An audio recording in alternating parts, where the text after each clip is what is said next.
So were you or your children fans of Sesame Street growing up?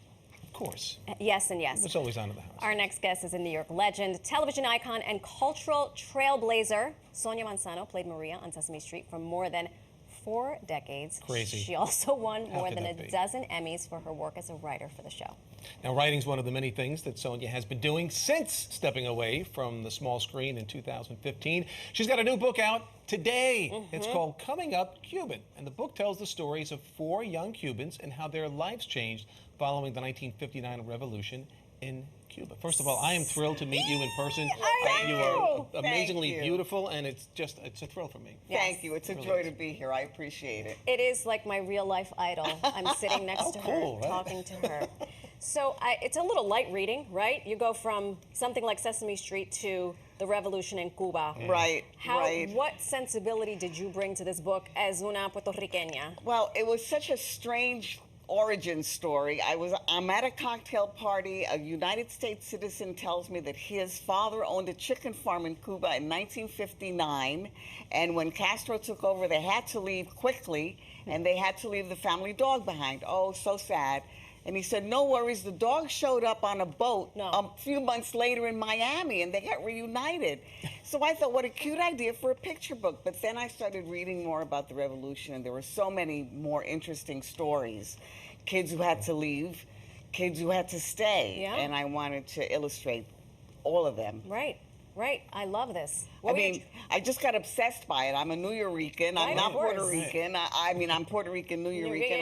I'm not Cubana. But these stories of these children having to change their lifestyles within months was absolutely fascinating to me. Well, good luck with this moving forward too. But now, of course, you've moved on from Sesame Street. First of all, I couldn't believe when I look back at the year. 1971 was when you started. I can't believe it. Through 2015. Yeah. In terms of what you saw within the show and the topics that were covered and things that became, much more important to us socially that you could deliver through a children's show, what was that evolution like for you through those years? It was just a remarkable time. I took it for granted.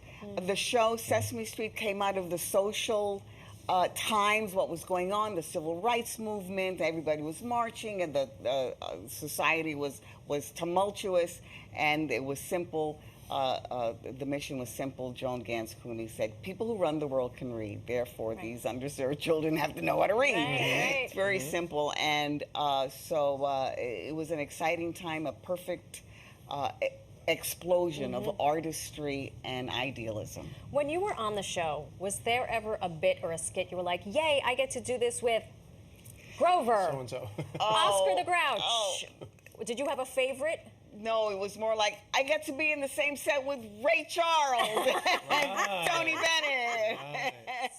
That's where I thought she was going. What was that like? Like? That was fabulous, because these celebrities came on the show that were celebrities when I was born, so Did that was thrilling. your perception of these celebrities change when you were on a show about reading with a bunch of puppets? Yes, because they were very shy of being around the puppets, and they didn't know where to look, and they got very nervous. And I'm thinking, my goodness, you're a great actor. You have Academy Awards, and you're going to let Elmo make you nervous? Cookie Monster, I can't believe it. Well, they're not in their element. So there was that. Yeah. So now Almas Way, tell us a little bit about that. We love it. We love Summer Rose Castillo and her family. Oh, that's right. Almas Way, as you know, is an animated series on PBS. We just got greenlit for a second season, so we're very excited about that.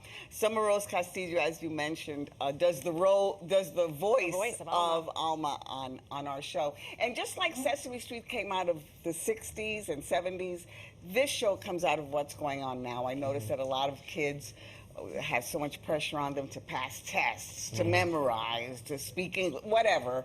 They thought that they couldn't do those things, so they weren't smart. So Almas Way is telling them, no, everybody has una mente, toda la gente tiene una mente. Pa que ustedes sepan. What I said to you yesterday. And you see the kind of the process of thinking in each show. So I'm hoping that. We are fans of the show. We're fans of yours. We're also fans of the proprietor of the bookstore you were going to on your worldwide book tour. with this new book. Tell Yes, us. I will be at the Lit Bar this evening in Nice. my beloved Bronx. I haven't been there yet, ever. You've not been? No. Okay, so no. you're gonna go. You're gonna bring your Coming Up Cuban. You're gonna go to the Lit Bar with Noel Santos. Hi, Noel. Then you're gonna go 2 doors down to see another Boricua, Carlos Cortez. He is with Choco Bar. So you get a little chocolate martini. Go back Maybe to after the Lit Bar. Yeah, go back to the Lit Bar, sign books, shake hands, and celebrate. Well, I'm so happy to present my book at in my home territory in the Bronx. I appreciate it. Yeah. Sonia, thanks so much for taking time today. More Sonia. Keep producing all sorts of things, whether it's writing. I sure will. I believe that stories bring comfort, and I hope that Coming Up Cuban and the trials and tribulations that these children go through in the book will inspire kids to say, they went through that and survived. I got this, whatever's going on in their own lives. Exactly. Thank you so much. Continued success, and don't be a stranger. Thank you. Come back. Gracias. Gracias, Sonia.